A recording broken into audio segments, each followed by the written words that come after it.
In March 2020, the COVID-19 pandemic hit the United States. The entire world began to shut down, and people were gripped with shock and fear of an unknown disease. On March 23rd, 12-year-old daughter Gretchen Anthony, who was visiting her father at the time, received a text message from her mother. "Good morning. I have tested positive for the coronavirus. That means I will have to stay home for at least 2 weeks." "Okay, I really hope you feel better," Ava replied. Shortly thereafter, the mom stopped sharing the location of her phone with her daughter. Over the next 3 days, friends and family members received several text messages describing Gretchen's deteriorating condition. What was strange was that no one could reach the 51-year-old woman. She didn't even call her beloved young daughter, which was very unlike a loving mom. Those close to her began to suspect a scenario far worse than even an acute case of COVID-19. Someone else was sending messages from Gretchen's phone to cover up her disappearance.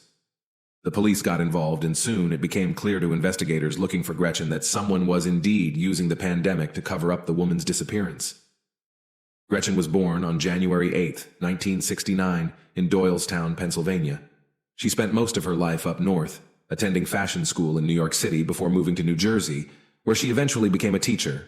In 2006, the blue-eyed blonde moved to Jupiter, the northernmost city in Palm Beach County, Florida. After working in the county's private schools for 8 years, Gretchen decided to try something new and took a job in the Human Resources Department of Viking Utility, an electrical contractor. The position allowed her to interact with new people, which Gretchen enjoyed. She considered the workforce her second family. Her first marriage didn't work out, but the former spouses remained on good terms and continued to raise their beloved daughter with shared custody. Gretchen led an active lifestyle and spent a lot of time in sports. It was through sports that she met David Anthony. Charismatic, able to charm, David, who was 7 years younger than Gretchen, first became her personal trainer, and then her second husband. Women from all over the county came to see the young, muscular trainer. David was a star in the gym and was very popular, attracting many new students. Gretchen fell in love. The romance developed rapidly. After a brief engagement, the couple got married at the Elvis Chapel in Las Vegas. So in 2015, Gretchen Stoughton Crane became Gretchen Stoughton Anthony and found, in her opinion, the husband of her dreams. Gretchen's daughter adored her stepfather and even called him bonus dad. In total, the couple lived in marriage for 5 years.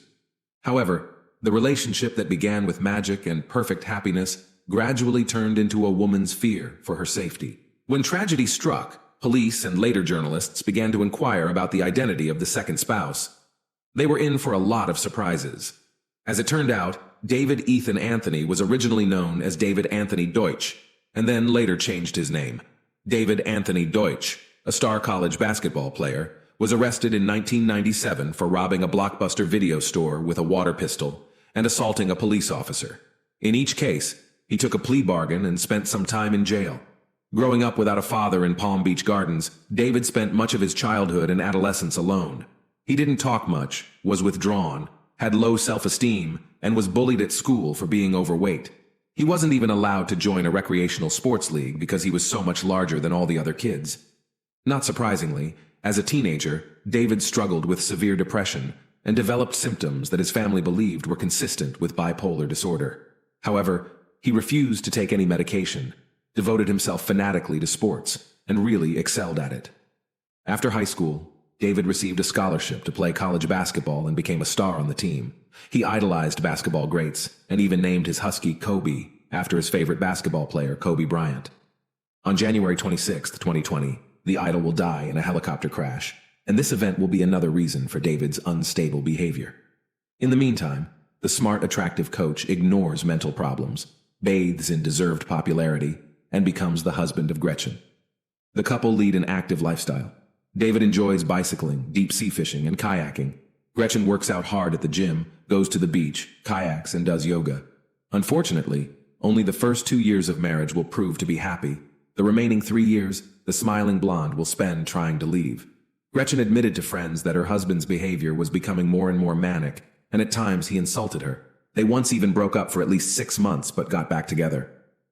Tabitha Hopkins, David's former boss at the gym, later recalled noticing strange mood swings in David.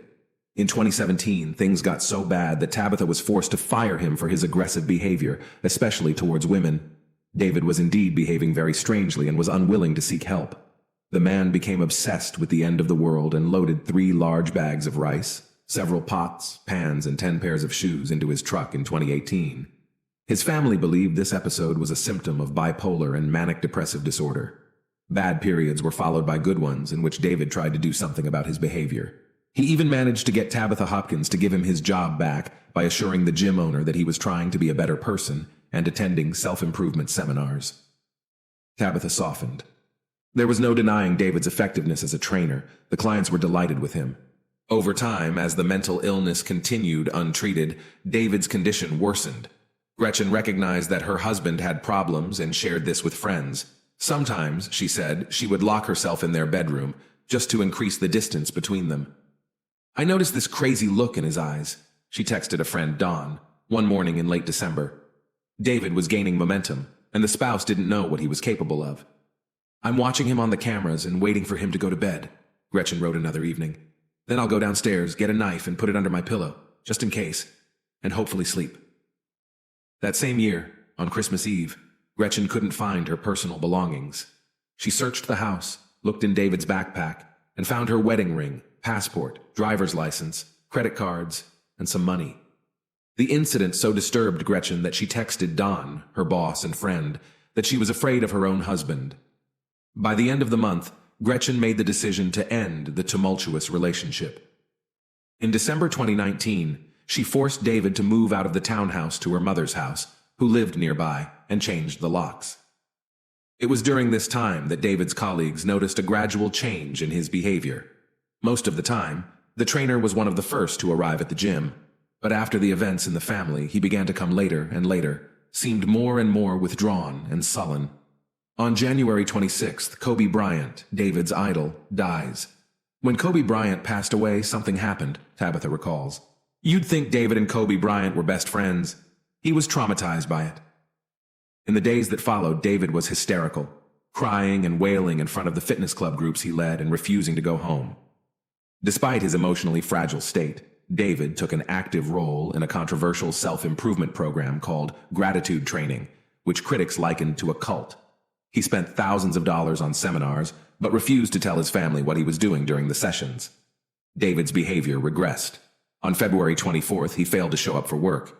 When Tabitha tried to find out if he was okay, he attacked her, and the supervisor made the decision to terminate the employee permanently. This time, Tabitha caught a glimpse of David's frightening rage and was truly frightened. Hopkins texted Gretchen about the incident and asked her to be careful. That's the last time I talked to Gretchen, she would later say. 4 days later, on February 28th, 2020, just weeks before her disappearance, Gretchen files for divorce. David's stability is rapidly going downhill, and he is becoming increasingly hostile. On March 7th, the woman David had begun dating booked a seat at an unusual art class. They were to drink wine and draw pictures, under the guidance of the instructor. However, the evening did not go according to plan. When David wished to hug his companion during the class and she rejected the attempt, he jumped up, yelled at her in the middle of the class, and ran outside. David's behavior frightened the young woman, and she decided not to continue the interaction, telling him that he could not stay with her tonight. When they got to the house where David had left his truck, it became clear that David had different ideas about the matter. David, whom she'd only known for a month, had decided to move in with her. Duffel bags filled with men's clothes were spread out on her bed and dining room table, and food from his mother's house was stashed in the freezer. Kobe, David's husky, was running around in the backyard. David left only after a new friend called her neighborhood security company. When Gretchen went missing, her family told investigators that David was returning to her home after he left. The young woman was concerned for her safety and installed surveillance cameras throughout the house and garage. On March 11th, the World Health Organization declared a pandemic. A few days later, David, believing the pandemic to be an end-of-the-world prophecy, showed up at Gretchen's house in the early morning hours.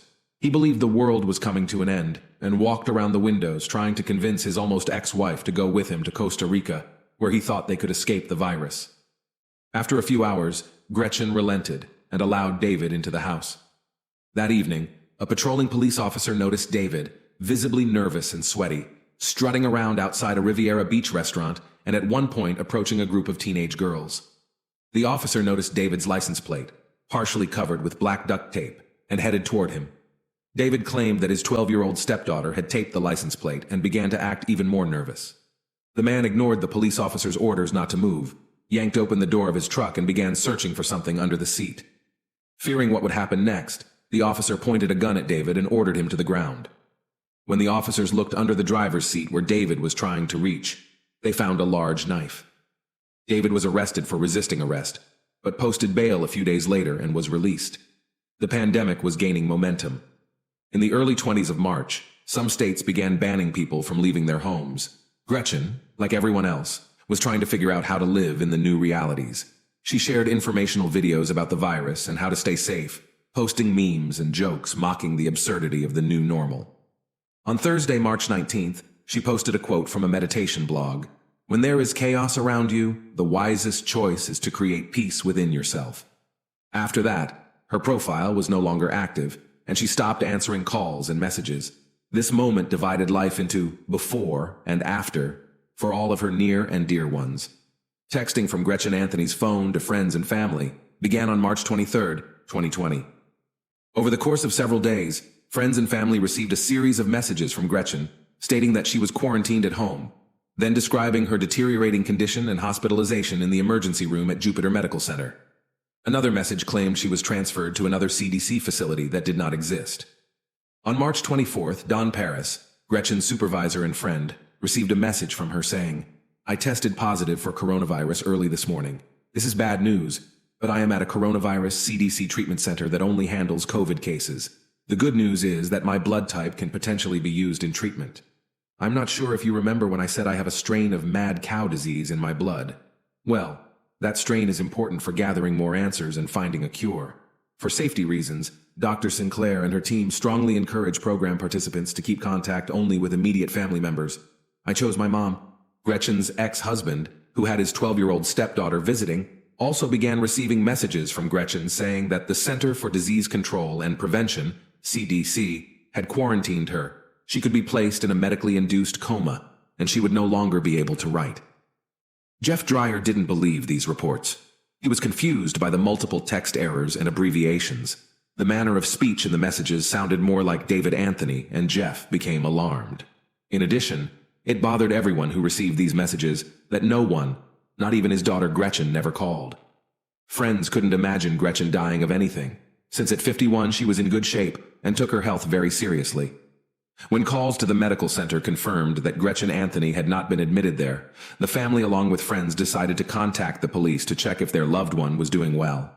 Gretchen Anthony's boss told police that she was last at work on March 20th, and when he called her insurance company to see if she was receiving medical care anywhere, they said there had been no referrals under her policy to process treatment. Jupiter Police Detective Jared Kennerson contacted Jupiter Medical Center and found that the hospital's records did not mention anything about such a patient. In fact, police found that Gretchen had not been to Jupiter Medical Center since 2008. Police checked the medical center parking lot and found a Mini Cooper in the parking lot. In the car, Gretchen's purse was lying in the most visible spot, causing patrol officers to become concerned. Officers went to the missing person's home. What they discovered at Gretchen's home was alarming and turned a simple visit into a potential murder investigation. A neighbor approached the officers and gave them the disturbing information. "Early Saturday morning on Saturday, March 21st, I heard a very desperate female screaming as if she was being attacked. And then I heard her scream, 'No!' And then I heard something like, 'It hurts, stop.' The scream was really serious." Unfortunately, Gretchen didn't call emergency services. Some people are just wary of calling the police. Officers became even more concerned when another neighbor told them he later noticed a soapy substance leaking from under Gretchen's garage door. The front door leading to the garage was locked, and the key was broken in the deadbolt. When officers were able to open the door, they detected a strong, pungent odor of cleaning product in the garage. Using body cameras, patrol officers searched the house several times. They found evidence of a violent struggle, a broken picture frame, shards of glass on Gretchen's bed, and a soiled towel. Officers noticed that surveillance cameras inside the house had been removed from the walls, possibly to destroy compromising evidence, and sent a request to a service provider to recover the footage from the cloud. Police officials made inquiries and discovered that a neighbor had taken a photo of a black Nissan pickup truck parked outside Gretchen's home after the terrifying screams. The exact same pickup truck was owned by Gretchen's almost ex-husband, David Anthony, who suddenly decided to leave. His mother told police that her son packed up his truck and hit the road on Tuesday, March 24th, 2020, saying he was going to Costa Rica. Their suspicions were heightened when they saw on video taken in the parking lot of Jupiter Medical Center, where Gretchen's car was found, a Mini Cooper pull into a parking space, and a tall figure, the height of David Anthony, emerge from the vehicle. Investigators began tracking Gretchen's cell phone and found that it was registered in the Pensacola, Florida area. As would later be confirmed, David had driven just 600 miles to Pensacola, Florida's westernmost city. After stopping at a couple of local pawn shops to sell some women's jewelry, he and his dog, Kobe, continued west, stopping for one night at a hotel in Pecos, Texas, before settling in Las Cruces, New Mexico. While 2,000 miles away, David contacted detectives and reported that Gretchen was alive and in no danger. He explained that his spouse had provided him with a written statement, which he read aloud over the phone. According to the statement, Gretchen discovered financial crimes at her job and fled Florida with David, fearing for her life. The statement also said she also fled from her first ex-husband, Jeff. Detectives didn't believe it and continued to investigate. They tracked Gretchen and David's cell phone signals, which indicated that the two phones were together. Expecting the worst, detectives obtained a warrant to impound the truck on March 29th and enlisted the help of Las Cruces police to arrange a traffic stop. Las Cruces police detained David, seized the truck and property, including his phone and Gretchen's phone, but they still didn't have enough evidence to call him in for questioning. He was allowed to just walk away. On March 30th, 2020, Jupiter police obtained electronic records from Gretchen's home, and investigators finally learned the truth. On the morning of March 21st, David lurked silently on the porch overlooking the back of the garage. In his hands, he held an elongated object. 6 minutes later, Gretchen appeared in the footage. The video shows David forcibly driving her into the garage, and a scream can be heard over the footage. First, Gretchen yelled to the Amazon Alexa device in the garage, "Alexa, turn on the lights in the garage." The surveillance camera audio then captured a muffled thud and Gretchen's muffled screams. She then yelled to Alexa again, "Alexa, call 911. Gretchen didn't know that unless she specifically programmed her smart speaker to call 911, the device wouldn't call the police in an emergency. After a while, David's face appeared in the frame, his hands wearing gloves. In one shot, Gretchen's bloody head could be seen as he walked around the garage. Investigators have seen enough. On March 30th, detectives get a warrant for David's arrest. Gretchen's case went from being a missing persons case to a murder investigation. Detective Kennerson rushed to Las Cruces. Shortly before midnight, March 31st, police arrested David outside a convenience store. Jupiter detectives questioned him at the state police headquarters in Las Cruces, New Mexico. They had one goal: to get David to reveal the whereabouts of Gretchen's body. And the detectives failed. David claimed that Gretchen was alive. In fact, during the interrogation, David Anthony made this claim 35 times. Detectives even tried using a voice recording of Gretchen's daughter, whom David really loved. With her father's permission, the girl recorded her request. "David, it's Ava. I love you. I'm scared. I miss my mom," she told him. "I need to know where my mom is.